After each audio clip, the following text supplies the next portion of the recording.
मित्रों नमस्ते। लिखित वक्तव्य नहीं है, आप नोट करेंगे तो बड़ी कृपा होगी। पहला विषय सलमान रुश्दी की यात्रा के बारे में। मित्रों, ये स्पष्ट है कि सलमान रुश्दी की जयपुर लिटरेरी फेस्टिवल की यात्रा के मामले में इंटेलिजेंस एजेंसी के कुछ तत्वों और जिहादी तत्वों के बीच में एक मैच फिक्सिंग हुई है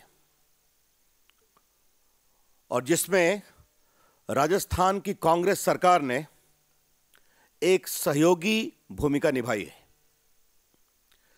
It is self-evident that in the trip of Mr. Salman Rushdie to the Jaipur Literary Festival, there has been a match fixing between elements of intelligence setup and jihadi elements in which the Congress government of Rajasthan has played a very supportive and active role. थोड़ा हम चीजों को समझने की कोशिश करें तो जो बात मैंने कही है वो स्पष्ट हो जाएगी। सलमान रुश्दी को यह बताया जाता है कि अगर आप हिंदुस्तान आएंगे तो मुंबई अंडरवर्ल्ड के कुछ टेररिस्ट आपको जान से मारने की कोशिश कर सकते हैं। जयपुर लिटरेरी फेस्टिवल के आयोजकों ने भी इस सूचना को कंफर्म किया और स्वयं रुश्दी साहब ने अपने ट्विटर में इस बात को लिखा कि मैं इसी कारण से इस कार्यक्रम में नहीं आ रहा हूं। ये बातें पब्लिक डोमेन में भी है। राजस्थान सरकार ने अभी तक इसको डिनाई नहीं किया है। हमारे सामने पब्लिक स्टेटमेंट है के सुब्रमण्यम, जो महाराष्ट्र के डीजीपी हैं। The DGP of state of Maharashtra, Mr. K. Subramaniam, has categorically conveyed that they had no intelligence input of any Mumbai underworld or terrorist who had planned to attack Mr. Rushdie in his trip to India, in particular Jaipur, nor have they conveyed any such input to the state of Rajasthan. ये उनका public statement है। आज मेरे सामने हिंदू अखबार है। इस हिंदू अखबार में अशोक गहलोत का स्टेटमेंट छपा है जिसमें उन्होंने कहा है कि एक नहीं 6 बार मैसेज आया था मुंबई से इस इंटेलिजेंस इनपुट के बारे में। और एक लाइन मैं उसको पढ़ना चाहूंगा जिसमें लिखा है, I am also aware that this was communicated to Mr. Rushdie by the highest level of bureaucracy in the country as well. मतलब रुश्दी साहब को यह बात देश की नौकरशाही के उच्चतम शिखर से बताई गई थी। We need not explain as to what is meant by the highest level of bureaucracy which the CM had in mind. Maharashtra के डीजीपी बोल रहे हैं कि हमने ऐसा कोई इंफॉर्मेशन नहीं दिया। We had no intelligence backup. Rajasthan के मुख्यमंत्री कह रहे हैं कि हमको 6 बार भेजा गया। कौन सच बोल रहा है? Who is speaking the truth? That's indeed very important. The DGP of Maharashtra और the chief minister of Rajasthan. और अगर देश के इंटेलिजेंस के शिखर पुरुषों को यह मालूम था तो फिर महाराष्ट्र पुलिस को उन तत्वों के खिलाफ कार्रवाई करने से क्यों रोका गया?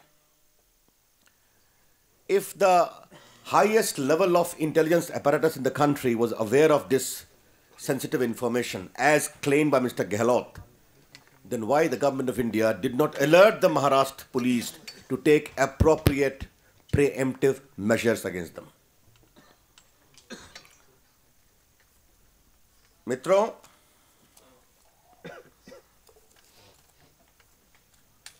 यह बात आज उठाना इसलिए जरूरी है कि यह विषय खुफिया तंत्र की प्रामाणिकता और विश्वसनीयता का है। The issue concerns the credibility and integrity of the intelligence apparatus of the country.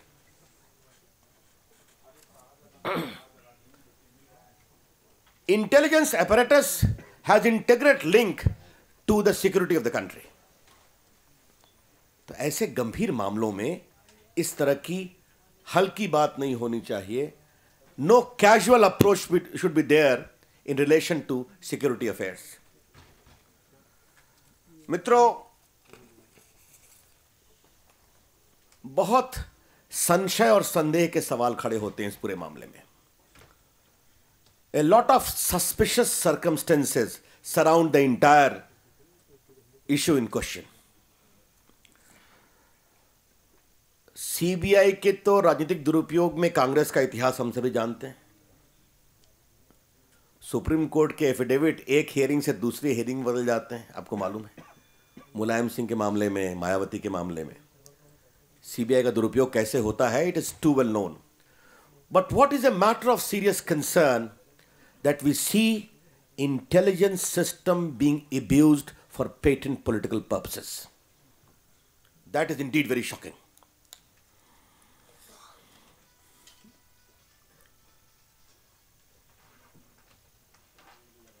BJP ये मांग करती है कि इस पूरे मामले की जांच की जाए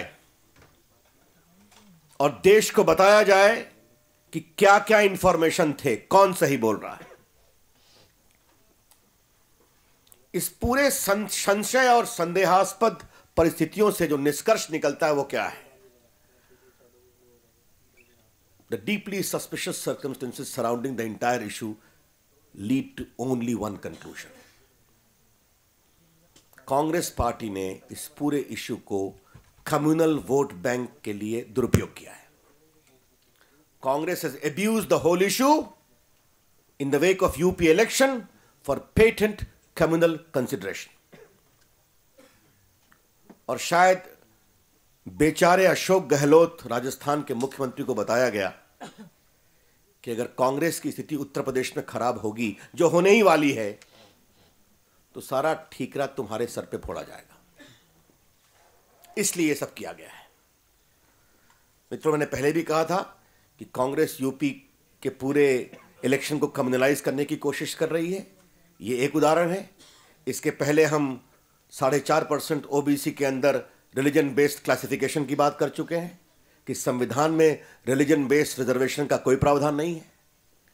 हमने ये भी बताया है कि पिछड़ों के रूप में अल्पसंख्यक को अगर मिलता है तो हम पर आपत्ति नहीं है, लेकिन ये पूरे रिजर्वेशन को गैर अल्पसंख्यक पिछड़ों के हितों की अनदेखी करने के लिए किया गया है, जो उनका हिस्सा छीना जाएगा. सलमान खुर्शीद कहते हैं 9% हम देंगे. भारत के लॉ मिनिस्टर हैं. 50% इज टू वेल नोन. ये जो deliberate communalisation of UP election, इसकी एक श्रृंखला है. There is a series to it. मैंने सलमान रुश्दी का विषय बताया, आपको रिजर्वेशन बताया. आपको मालूम है कि स्वनाम धन्य दिग्विजय सिंह बाटला हाउस का विषय उठा चुके हैं, जिसमें उन्होंने कहा कि यह पूरी घटना फर्जी थी. और जब गृह मंत्रालय की ओर से उसका उत्तर दिया गया तो उनका उत्तर क्या था कि चिदंबरम को हटाने की क्षमता मुझ में नहीं है. याद करिए. और ये जो उन्होंने टिप्पणी की थी, ये टिप्पणी की थी राहुल गांधी की उपस्थिति में आजमगढ़ में. और इस विषय पर न राहुल गांधी कुछ बोले हैं, न सोनिया गांधी कुछ बोली हैं. All this falls as a part of a pattern to deliberately communalize the UP elections for the sake of vote bank politics. Congress जो कुछ भी करे, उनकी हालत सुधरने वाली नहीं है. मित्रों, यूपी के बारे में मुझे एक और बातें कहनी है, फिर आपके जो सवाल होंगे उसका मैं उत्तर दूंगा. आज रिपोर्ट ये आई है कि जो NHRM घोटाला है, इसमें एक और व्यक्ति ने खुदकुशी की है, सुनील वर्मा. उनके खिलाफ भी आरोप था. ये चौथी मौत है NHRM घोटाले में. ये सभी छोटे गुनाहगार हैं. बड़े गुनाहगारों को कौन बचा रहा है, यह हम जानना चाहते हैं. सीबीआई उनके खिलाफ कार्रवाई क्यों नहीं कर रही है? The BJP would like to know that why only small minions are made to die or commit suicide, who had a very limited role to play at best. What about the big players, major players? Uttar Pradesh के report आ गई है accountant general की कि मुलायम सिंह के समय से चल रहा है। कांग्रेस का सहयोग मुलायम सिंह को भी रहा है, कांग्रेस का सहयोग मायावती जी को भी रहा है। क्या हम ये समझने की कोशिश करें कि कहीं ना कहीं दिल्ली के इशारे पर मुख्य आरोपियों को बचाने की कोशिश की जा रही है? यह बहुत ही गंभीर सवाल है, इसका हम उत्तर जानना चाहेंगे। And we would like this fact to be known as to why any major serious player at the political level has not been targeted by the CBI till date. कौन बचा रहा है उनको, ये हम जानना चाहेंगे।